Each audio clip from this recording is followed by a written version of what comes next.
The movement is mesmerizing.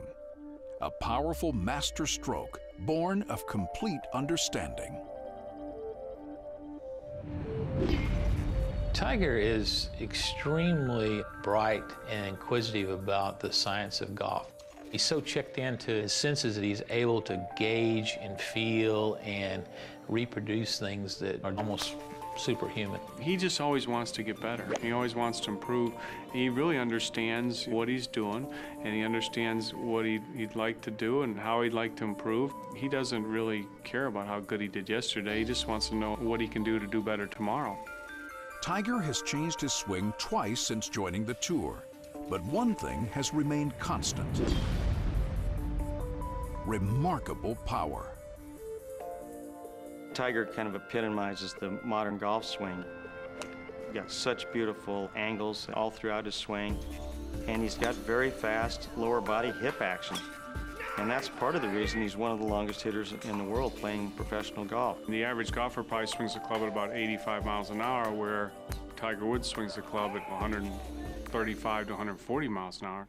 So there has to be a nice mix of the unwind of the body and the arms and hands meeting the impact zone together, and it all varies in different people. Some people can do it quickly, some people do it slowly. You look at Tiger Woods, his body's out of the way so fast it's unbelievable. You look at some other people and they're very slow to get their body out of the way.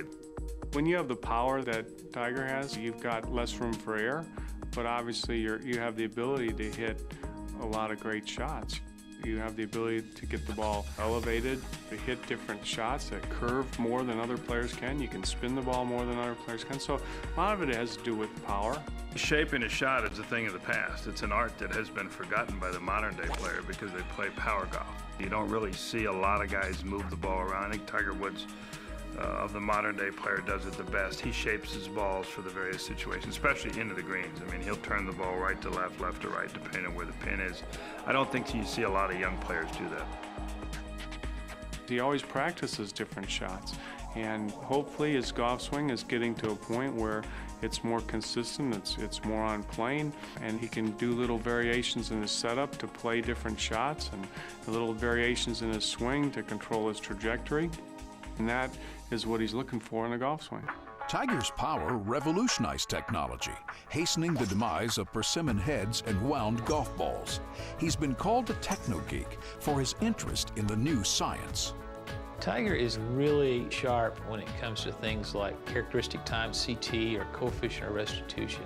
He also has always played at the edge of the human performance, and so we want to keep his golf clubs at that edge too. We're very fortunate that he does get into the details, he does get into the specifications, and he understands those things. Tiger, to us, has not changed anything on his irons since the first set that he agreed to put in his bag. Creating clubs for Tiger Woods is an intricate process.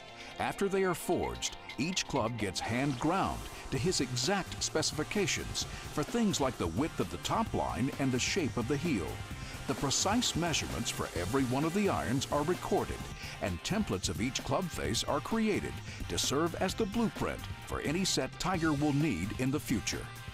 One of our great tasks here is to continue to fuel his needs with product. So we're currently producing a couple sets of irons and about 4 sets of grind wedges for him in a given year. He does most of the work, but we'd like to keep the product right there, performing at the maximum level to give him every advantage that we can within the rules of golf.